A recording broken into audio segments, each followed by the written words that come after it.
गरीबी, बदहाली, भुखमरी और हिंसा, ये सब कुछ ऐसे शब्द हैं जो उस देश की दास्तां को बयां करते हैं जिस देश के बारे में आज हम आपको इस वीडियो में बताने वाले हैं। वैसे तो आमतौर पर हम आपको किसी देश के फैक्ट और जानकारी देने के साथ ही साथ उस देश के शानदार सफर पर चलने की बात करते हैं, लेकिन आज हम जिस देश की जानकारी देने वाले हैं उस देश में जाने की सलाह हम आपको कतई नहीं देंगे, क्योंकि इस देश को दुनिया का सबसे खतरनाक देश माना जाता है। आज हम जिस देश की बात कर रहे हैं उस देश का नाम सोमालिया है। एक नाकाम देश कैसा होता है उसका जीता जागता उदाहरण है सोमालिया। तो चलिए आज हम आपको इस देश के बारे में कुछ ऐसी बातें बताते हैं जिसे जानकर आप भी इस बात को समझ जाएंगे कि सोमालिया देश को हमने नाकाम देश क्यों कहा। सोमालिया देश अफ्रीका में स्थित एक बेहद ही गरीब देश है और इस देश की कुल जनसंख्या लगभग 1.64 करोड़ के आसपास है, जिसमें से 99% से ज्यादा आबादी मुस्लिम धर्म की है। और सोमालिया की राजधानी शहर मोगदिशु है। ये शहर सोमालिया की राजधानी होने के साथ ही साथ सोमालिया का सबसे बड़ा शहर भी है। दोस्तों, सोमालियन सिविल वार की शुरुआत साल 1991 में हुई थी, जो आज भी जारी है। और इस गृह युद्ध की वजह से वर्तमान में लगभग 6 लाख लोग अपनी जानें गंवा चुके हैं। गृह युद्धों के चलते इस देश में भुखमरी और गरीबी जैसी बहुत सारी गंभीर समस्याएं इस देश में अपने पैर पसारने लगी। और इन्हीं समस्याओं में से कई गंभीर बीमारियां भी, जिनकी वजह से हजारों लोग अपनी जानें गंवा चुके हैं। और इन सब के चलते यहाँ के लोगों का औसत जीवन काल महज 57 वर्ष का होता है। और अगर बात की जाए यहाँ की साक्षरता दर की, तो यहाँ की साक्षरता दर मात्र 40% है। सोमालिया देश में जब भुखमरी अपनी चरम सीमा पर पहुँच गई थी, तब अमेरिका के राष्ट्रपति जॉर्ज H.W. बुश ने अपने देश के इमरजेंसी एयरलिफ्ट से सोमालिया में लोगों के लिए खाना भिजवाया था। और इस देश के लोगों का जीवन यापन मुख्य रूप से पशुपालन पर आश्रित है। और विदेशों में रहकर काम करने वाले सोमालियन लोगों के द्वारा भेजे गए पैसे भी इस देश की इकोनॉमी में अपनी एक अहम भूमिका निभाते हैं। इस देश को दुनिया भर के कई देशों से आर्थिक मदद भी मिलती रहती है और दुनिया भर के बहुत सारे देशों ने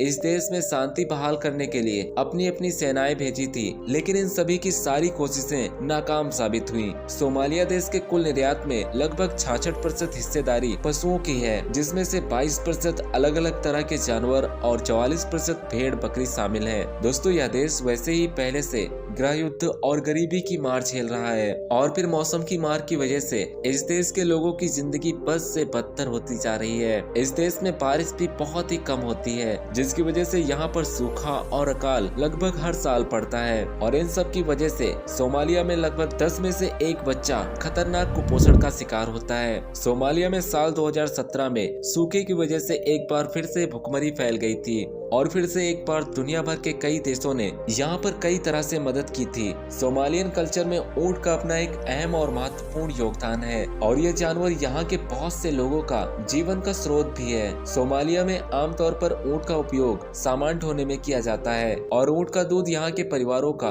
पेट भरने के काम आता है। दोस्तों, सोमालिया में पाए जाने वाले ऊंट अफ्रीका में पाए जाने वाले अन्य ऊंटों से काफी बड़े होते हैं और इस ऊंट का कुल वजन लगभग 800 किलोग्राम से कहीं ज्यादा होता है। सोमालिया देश अपने देश के समुद्री लुटेरों की वजह से बहुत ही ज्यादा बदनाम है। सोमालिया के लुटेरे यहाँ से गुजरने वाले जहाजों को लूटकर या फिर जहाज के क्रू मेंबर्स को बंधक बनाकर फिरौती मांगना इनका मुख्य काम हुआ करता था। और फिर साल 2010 में सोमालियन लुटेरों ने लूट की घटनाओं को सबसे ज्यादा अंजाम दिया था। सोमालियन डाकुओं ने इस साल लगभग 48 जहाजों को हाईजैक करके 1000 लोगों को बंधक बनाया था। और इन्हीं सब के चलते साल 2009 में हाईजैकिंग की घटनाओं पर आधारित कैप्टन फिलिप्स नाम की एक फिल्म भी बनाई जा चुकी है। हालांकि वर्तमान में अब यहाँ के हालात काफी बदल चुके हैं और बीते कई सालों में यहाँ से जहाजों को लूटने की घटनाएं भी सामने नहीं आई हैं। वर्तमान में सोमालिया देश बुरुंडी के बाद दुनिया का सबसे ज्यादा गरीब और हिंसक देश है। सोमालिया देश गृह युद्ध से प्रभावित होने की वजह से साल 1990 से साल 2010 तक यहाँ पर एक भी विदेशी नागरिक घूमने के लिए नहीं गया। पूरी दुनिया में सबसे ज्यादा शरणार्थी वाले देशों में सोमालिया 5वें नंबर पर आता है। दोस्तों, सोमालिया देश की गिनती 10 सबसे खतरनाक और गरीब देशों में होती है। 1991 में शुरू होने वाले गृहयुद्धों से पहले सोमालिया एक बेहद ही पॉपुलर टूरिस्ट डेस्टिनेशन हुआ करता था। वैसे दोस्तों वर्तमान में इस देश में घूमने जाना खतरे से खाली नहीं है, लेकिन फिर भी इस देश के कुछ खास और खूबसूरत पर्यटन स्थलों की बात करें तो लॉस किल, संघाई ओल्ड सिटी, जजीरा बीच और नेशनल पार्क जैसी बहुत सी जगहों पर दिल को बहलाया जा सकता है। तो दोस्तों सोमालिया के बारे में आपको ये जानकारियाँ कैसी लगी, कमेंट सेक्शन में अपने विचार जरूर व्यक्त करें। वीडियो पसंद आई हो तो इसे लाइक और अपने दोस्तों और रिश्तेदारों के पास इस वीडियो को जरूर शेयर कीजिए और दुनिया के बारे में ऐसी ही वीडियोस को देखते रहने के लिए हमारे चैनल को जरूर सब्सक्राइब करें। तो मिलते हैं एक नई वीडियो में एक नई जगह के साथ।